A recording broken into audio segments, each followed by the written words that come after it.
Is on in the corner. That means it's filming. That means it's filming. Is it filming? Is it filming? Yes, it is. Oh shit! You guys, thank you so much, ladies and gentlemen, for tuning in. Thank you from all around the world. We have special guests. Kiddo. We got Shanelle in the building, and thank you for coming in on the pink room. Thank you for having me. I'm so excited. I'm not excited. I've been wanting to get this woman on the show since it started. I remember hearing about like the idea and seeing it start up is so amazing. So I'm glad to finally be on here. It's all official and shit. Thank you. I was, it's always nerve-wracking when you want to do something new, but Shanelle writes. That's an old name. I haven't heard that in a long time. Kiddo, where do you come from? The audience wants to know. I come from Whittier, California. 562 representing. Yeah, little suburb town in Los Angeles County. Southside Whittier, I guess you would say. Whittier is split. If you guys are from Cali, Whittier is split into 4. Yeah, it's like East Whittier, South Whittier, West Whittier. There's not really like a North Whittier. Uptown Whittier, I guess, is close to East Whittier, but it's like its own little like diverse area. So yeah, it's got definitely different people from different parts of that city. It's a weird little city, a weird little town. It's a weird little town, but it's dope. It has a lot of trees. You guys really have to go. Shout out to Uptown Whittier out there too. Y'all killing it out there, and they're known for like. What, Trail Hellman? Yeah, we got Turnbull Canyon. That's always a popular one. A lot of people go there. Uptown Whittier is like the most historical part of it. I know the Disturbia House. Shout out to Shada Booth. The Booth. Yeah, that's out there. Yeah, I don't know. It's very old. Quaker Town or something like that. So. If you like more of a vintage setting, Uptown Whittier is your spot. Yeah. You come from there, and then when did the transition like come to like Boyle Heights, Commerce, or when did like yeah, that started pretty much with my music career, I guess you would call it. I had moved around a couple of times before. I lived in Los Angeles for a short time when I was like in kindergarten, 1st grade, and then came back to Whittier. That's kind of where I've always been, but the music scene that I became involved with when I started rapping, started making music, and started doing shows was in Boyle Heights, East LA. I recently moved to Commerce around that same time, so I'm like constantly in East LA. I'm like adopted East LA. so lit. Yeah, so I know that there's Kiddo actually is a member of East of the River. Shout out to ELTR. She's also a member of the Brujas Brew, which just came out this year. So congrats. That's a new collective. That's a very new collective. New collective, but fucking awesome. I'm excited to show everybody what we have cooking. Like we're still kind of just getting cooking started. in the pot. Yeah, we still got the pot. Cooking in the pot. Yeah, putting the potions. But already that in itself is like getting its own like recognition. So I'm super excited about that too. Yeah, I'm fucking super proud of you. I mean, shout out to Sister Irie. Shout out to Zay. And just you guys coming together as women, as an entrepreneurship, and most importantly as a movement. Like that is making history. Yeah. So that's incredible. But I want to know, when did you transition from your name? My name. Your name is, from what I know, it's Kiddo Writes, but then it's Kiddo Hip Hop. Yeah. I love hearing about the background of that and how that comes about. Well, it's actually just Kiddo.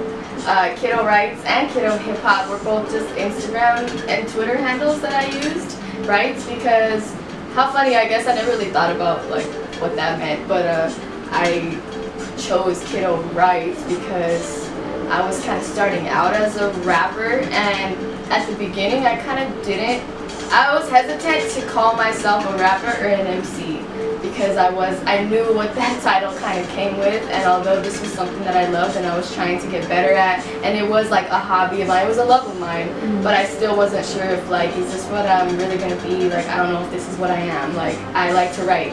Period. Like, I'm a writer. Like, that's where it starts. That's what I've always been. So that's what I called myself. And later on down the line, I don't know. I guess my Instagram had gotten hacked and deleted. Like when I first started, maybe a year or two after I first started. Like, maybe that same year. Instagram. Why are you jacking up? Like, it was really messed up because it was like the beginning of my journey, and I had all God. my videos and like everything that was happening, my first shows and all the flyers and all that. Like, everything was wiped out.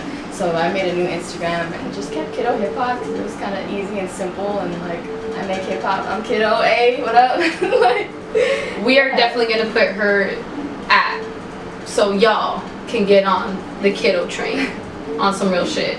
Another thing that I've also been interested in is, you know, the Kiddo Rights journey and the transition and the change with that. You have a really good sense of self. Yeah, I love that about you. I really admire that. But what is your nationality? What do you like resign? Like, what's the root? I'm Mexican American, so what comes with that is like indigenous, European for sure. My mom got some DNA tests, and I got like West African and Irish and like other stuff in there. So I feel like I'm a huge mix. I don't know, that was always something that was kind of weird for me as a kid, because although I did identify with like Mexican American, I never looked like a traditional like Mexican American girl. Like, there was like, you know, an idea of what that looked like. I always looked different from my cousins, different from, you know, different colored eyes, different hair color. I'm light skinned, like, so I always kind of like wondered, like, what else do I have? Like, what else is in there? You know, I know there's more. There's more than just that one title. Like, we're a big mix of things. So it's like, now that I'm older, I'm getting more in touch with that side and like the other parts of my nationality and like, or my background. My background, my family history and all of that, like my roots. Shout out to Kiddo's mommy. Shout out to my mom. And your dad and your family. Shout out to y'all. Straight up. Love and light to y'all on some real shit. I mean, God, girl, you're such a star. Like, you really are. You really are a star, and you just like, you yourself, you shine so much, and it's because of your roots. Where you come from will really show in yourself as you develop and as you grow. But most importantly, like, what inspires you in the music industry? I don't know so much about the music industry itself, but more of just the art of music that inspires me more. Going back to my nationality, I'm American, but my background is mixed with all these different things, and I feel like I was never really deeply in touch with that until now that I'm an adult. And I feel like one of the biggest things that inspires me is like learning about myself in that way. I feel like writing music and making music and being able, or looking for a way to express myself and put my thoughts and feelings out like that has really helped me gotten to know myself in a way that I didn't before.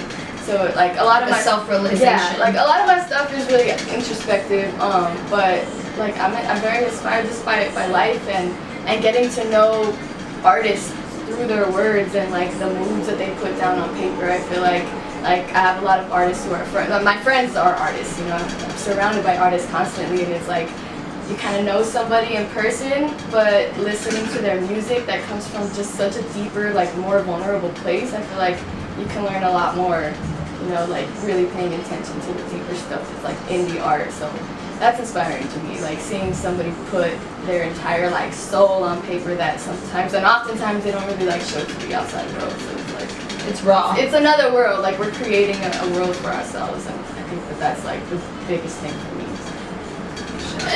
Thank you for sharing that. Thank you so much. You know, like you talk about like how the music can really show like your true self. Mm-hmm. It has a self-realization. It has this sense of, I guess, experience. Like, and you, with experience, you become more wiser. You learn more. You do learn more. Yeah. Like from learning from your whole journey of music, who is your favorite MC? That's a hard question because there's so many MCs out there. I love y'all. Same level, and I don't even want to start naming people that I know personally because that's a whole nother another list. That's a whole nother damn list. I mean, I guess the biggest one that I could think of off the top would probably be Slug from Atmosphere. It's probably one of my top favorite. I'm thinking of that too. I was thinking of that too. Yeah, like I mean, shout out to so many. I have so many favorite MCs, but that was one that like I really in depthly paid attention to. I don't even know if that's word, but I really paid attention in depth to just the way that he presented himself in his craft. Like he was so versatile, and it was more to me like he was more than just an MC, and like he kind of like took it a step farther. It was like poetry, it was storytelling, it was, you know, and a lot of the best MCs do that, but that kind of made me want to be more than just a rapper. Like listening to the way that he puts his words together made me like, dang, like you can really just take this to another level. It's not just rap all the time, like there's really like more to this. This is somebody's life that they're putting down on paper, you know, so it made me want to express myself in that same way. So very, yeah, amazing. I learned a lot. I learned a lot from that dude's music, so shouts to them, seriously. Shout out, like, shout out to fucking Atmosphere on That's that. That's just one that I like fucking so many. It's crazy, but And a big one. dude, I've been listening to Atmosphere since 2007. Yeah. Dude. Shout out to the song Don't Ever Fucking Question That. That song is, I recommend if Like, you guys haven't heard of him. Like, You want to really. make me cry? Play some of that old shit, and I'll be like, grabs me in the heartstrings right away, like fuck. And it's really authentic. It's authentic. It's humble, and you recognize that, and you appreciate that, because it's rare. Yeah. It's rare. It's such a good thing, but I think all good things are rare. Yeah. Moving forward, if there was anything motivating to leave with them, to all those who are chasing their dreams, and to y'all who are really just focusing on creating a better path for yourself, whether it be in fashion or in the film industry or in music, what are some words of wisdom you can leave? If it moves you, pursue it. If you haven't pursued it yet, fucking start. Like, don't be afraid to just fucking start, no matter where it ends up. Like, once you start, that's that first step, and wherever that takes you, that's on you. Like, you can take that as far as you fucking, you know, and can imagine. So, and if you're already doing it, like, just don't fucking stop. Like, honestly, I think that that's one of the biggest things. Like, I think there's just fear behind a lot of the things that we do as humans, whatever it is, whether it's career, whether it's art, just taking risks in general. Like, take a fucking risk. Like, if it's something that really moves your soul, like, don't ignore that shit. Like, the worst thing you can do in the world is ignore your fucking soul when it's telling you something. So, if it moves you, do that shit. If it moves you, do that Don't shit. give a fuck about what anybody says or thinks. They don't care, bro. You gotta care about you. There's You gotta always care about somebody you. who's gonna hate on you. There's always somebody who's gonna fucking love you to the top and back, you know? So, do that shit. Do that shit. Do that shit. Ladies and gentlemen, thank you. Thank you. I love it. Ladies and gentlemen, thank you so much for tuning in to the Pink Room. Once again, we did have Shanelle, aka Kiddo, right? AKA Kiddo Hip Hop. Kiddo EOTR, all that good shit. Kiddo EOT. We're gonna put all of the ads at the bottom so that way we can keep in touch. But we will see you soon on the Pink Room, and thank you. Yeah. We a down ass bitch. We a down ass bitch. Zandy, you saw that shit? Did you see that shit? Did you see that shit, Zanny?